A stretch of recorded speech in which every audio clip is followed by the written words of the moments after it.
ഇനിയൊരു മുങ്ങിമരണം സംഭവിക്കാതിരിക്കട്ടെ, എല്ലാവരും നീന്തൽ പരിശീലിക്കൂ എന്ന സന്ദേശവുമായി 5 വയസ്സുകാരൻ ആലുവയിൽ പുഴ നീന്തിക്കടന്നു. 14 വർഷമായി സൗജന്യമായി നീന്തൽ പരിശീലനം അഭ്യസിപ്പിക്കുന്ന സജി വളാശ്ശേരിയാണ് UKG വിദ്യാർത്ഥി മുഹമ്മദ് കയ്യിസിനെ പരിശീലിപ്പിച്ചത്. ആലുവ മണപ്പുറം മണ്ഡപം കടവിൽ നിന്നാണ് 780 മീറ്റർ പുഴ കുറുകെ കടന്ന് മണപ്പുറം ദേശം കടവിലേക്ക് മുഹമ്മദ് കയ്യിസ് നീന്തി കയറിയത്. സജി വളാശ്ശേരി സംഘടിപ്പിക്കുന്ന സൗജന്യ നീന്തൽ പരിശീലനത്തിന്റെ 15 വർഷത്തോടനുബന്ധിച്ചാണ് മുങ്ങിമരണങ്ങളെക്കുറിച്ച് ബോധവൽക്കരണ പരിപാടികൾ തുടങ്ങിയത്. Anwar Sadath MLA flag off ചെയ്ത നീന്തൽ Kunnukara JBS school head mistress Shibi ശങ്കറും ക്ലാസ് ടീച്ചർ ശ്രീദേവിയും PTA അംഗങ്ങളും സഹപാഠികളും വാളാശ്ശേരിയിൽ റിവർ സ്വിമ്മിംഗ് ക്ലബ് അംഗങ്ങളും ചേർന്ന് ആലുവ മണപ്പുറം ദേശം കടവിൽ സ്വീകരിച്ചു. പുതുവാശ്ശേരി കട്ടപ്പള്ളി വീട്ടിൽ സുധീർ റിനുഷ ദമ്പതികളുടെ മകനാണ് UKG വിദ്യാർത്ഥി മുഹമ്മദ് കയ്യിസ്. UKG വിദ്യാർത്ഥിയായ മുഹമ്മദ് കയ്യിസ് കഴിഞ്ഞ 3 മാസമായി സ്കൂളിൽ പോയിരുന്നത് രാവിലെ 5:30 മുതൽ 7:30 വരെ നീന്തൽ പരിശീലനത്തിന് ശേഷമാണ്.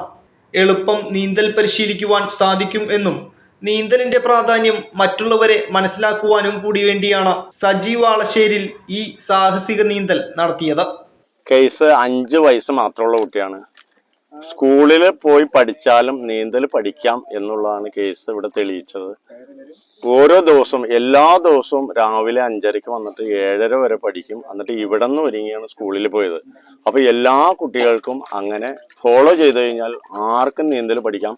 അങ്ങനെ നമുക്ക് മുങ്ങി മരണങ്ങൾ 100% തടയാൻ കഴിയും. ഇത്ര ചെറിയ കുട്ടിക്ക് 780 മീറ്റർ ആലുവ പെരിയാറ് നീന്തി കാണിക്കാൻ പറ്റുമെങ്കിൽ ആർക്കും നീന്തൽ പഠിക്കാൻ പറ്റും. അതിലൂടെ നമ്മൾ ഇനി ആരും മുങ്ങി മരിക്കേണ്ട കാര്യമില്ല.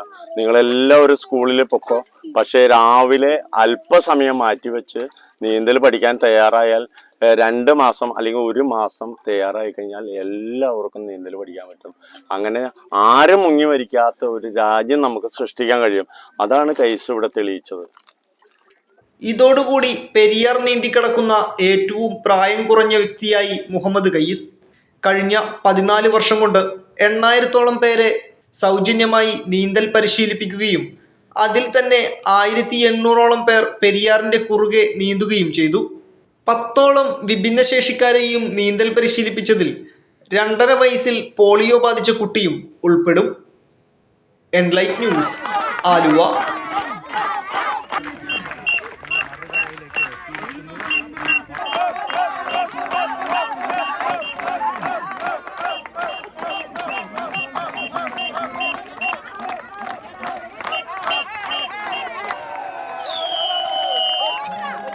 ഇപ്പോൾ കൈസ് കൊത്തി പിടിച്ച് കാണിക്കുന്നത് അക്കരെ ചെന്ന്